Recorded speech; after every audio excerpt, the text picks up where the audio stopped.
আচ্ছা, তোমাদের সাথে যে আলোচনাটা করব, একটু যে একটা গান বাজলো, এই গানের মধ্যে যে একটা কথা বললো, এটা কিন্তু শরীয়ত মানবে না। কি বলছে? দুই কুলের সন্তান বাবা, তুমি দুই কুলের সন্তান। দুই কুলের সন্তান তো আল্লাহ, সে বাদশার বাদশা, তাই না? তো এখন আবার বলছে যে মরণকালে চরণ তলে ঠাই দিও, বলছে না যে মরণকালে চরণ তলে ঠাই দিও। মরণকালে চরণ তলে ঠাই দিব তো আল্লাহ, মানে বাবা তুমি ঠাই দিও। এই কথাগুলো ফেস হয়ে গেছে না? এখন শরীয়তের মানুষ একটা জানে যে আল্লাহর চরণে ঠাই দিব, আল্লাহর কুদরতি চরণে আমাদেরকে ঠাই দিবে। যে মরণকালে চরণ তলে ঠাই দিও, যে গানটা গাইলো, এটা শরীয়তের লোক মেনে নেব? আচ্ছা, তাহলে দেখো, আল্লাহ কইতেছে যে আমি তো নিরাকার, আমার তো দেখা যায় না। আমারও যদি তোরা নাই দেখোস, তাহলে তোদেরকে আমি চরণ তলে ঠাই দিব কিভাবে? আমার চরণই তো নাই। আমি যদি নাই, আমি নিরাকার, আমার দেখা যায় না, আমার চরণ ভাবি কই? তাহলে তোর মুর্শিদের চরণই আমার চরণ।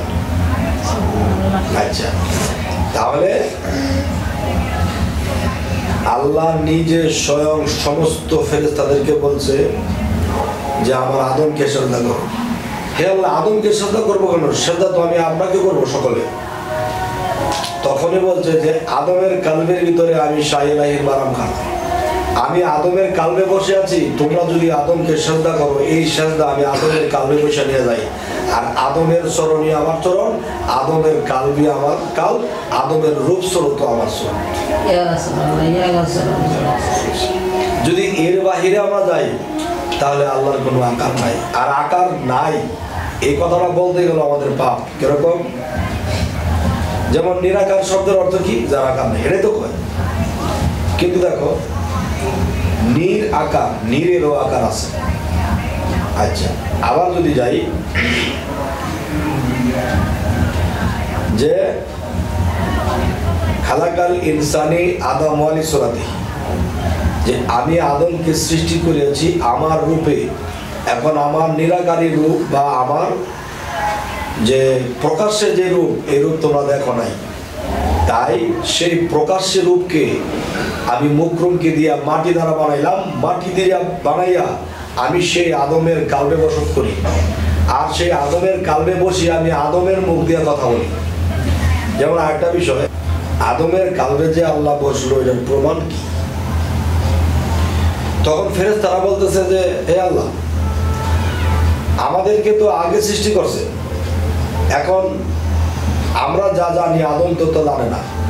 তখন বলতেছে দেখো, তোমরা যা না জানো তাও আদম জানে। কেমনে?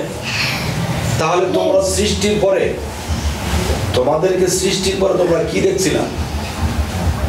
তখন কি আদম ছিল? না। তাহলে তুমি জিজ্ঞাসা করো যে পৃথিবী সৃষ্টির পরে কি কি ছিল? আদমকে জিজ্ঞাসা, আদম টাস টাস করে বলে দিছে। তখন বলতেছে ফেরেশতাদেরকে বলতেছে তোমাদের সৃষ্টিরও আগে যা কিছু ছিল তাও বলছে। তাহলে কিভাবে বললো? তার মানে আদম তো মাটির একটা মূর্তি, আদম কি কথা বলতে পারে? আল্লাহ নিজে সেই আদমের কালবে বসিয়া আদমের মুখ দিয়ে কথা বলছে। আল্লাহ আবার কি না জানে? তখনই বলা হয়েছে যে নবুয়াতের যুগে নবীরা ছিল, এখন বেলায়েতের যুগে যার যার মুর্শিদ। তাহলে তোমার মুর্শিদের ভিতরে, যে তখন তোমার বেলায়েতের যুগে আমি মুর্শিদ প্রেরণ করেছি, সেই মুর্শিদের মাধ্যমে তোমরা আমার খবর পাইবা, আমার পর্যন্ত আসতে পারবা। তাহলে একটু আগে যে গানটা বাজলো, এই গানের মধ্যে যা কিছু বললো, এটা কিন্তু শরীয়ত মানবে না। তাহলে আল্লাহ রাসূল কিন্তু এই পরিচয় পত্র গুলা দিছে রাসূলের সুরতের বাহিরে বা মানুষের সুরতের বাহিরে আল্লাহর কোনো অস্তিত্বই নেই, আল্লাহর কোনো সুরতই নেই। তার প্রমাণ কিভাবে? যে জিবরাইল একদিন দেখতে গেল, দেখা বস্তু দেখে এলো, বলতে গেলে শিরক হয়। তোমাদেরকে আগে বলছে এই কথাটি। এখন ফেরেশতার মধ্যে জিবরাইল ফেরেশতা শ্রেষ্ঠ ফেরেশতার মধ্যে সে একজন।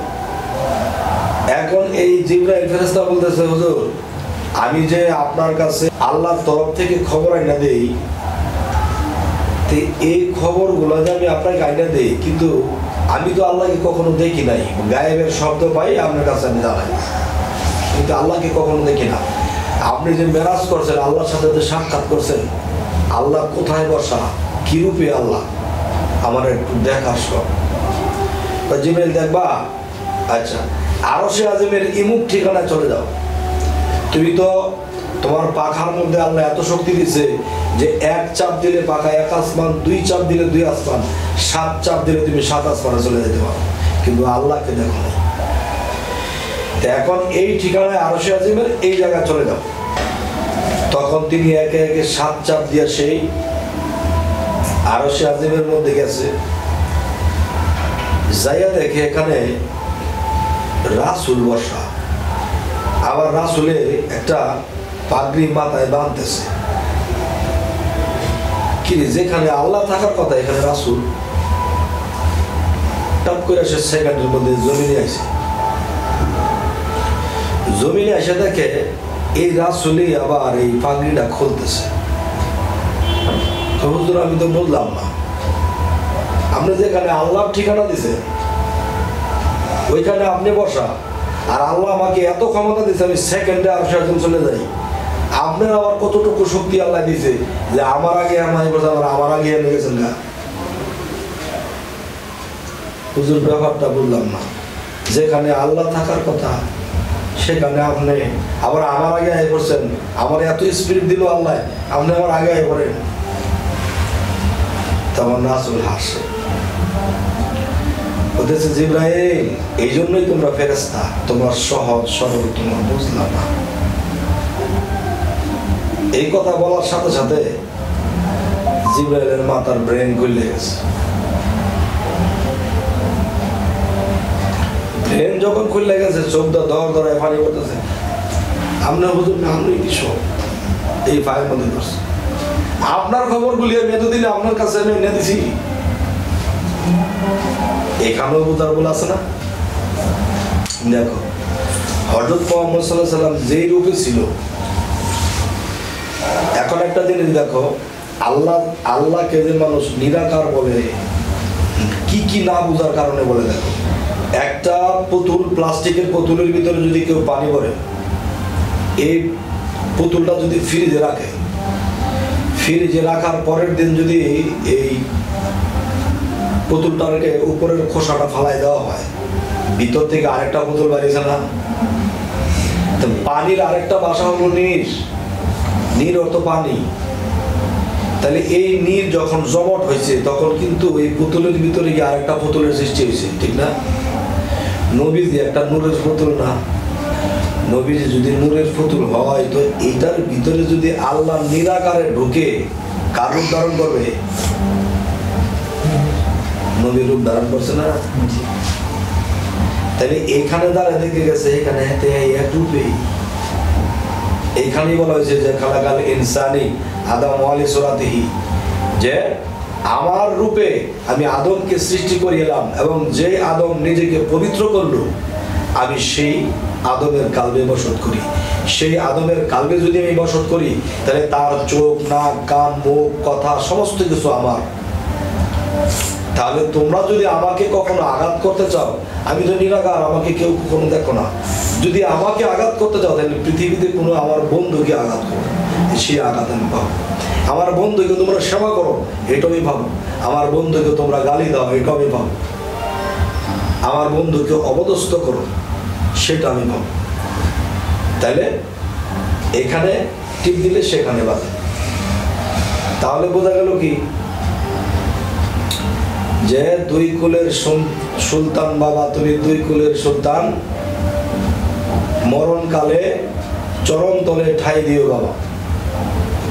তাহলে কইব কার কাছে কথাটা? পীরের কাছে তো কইব।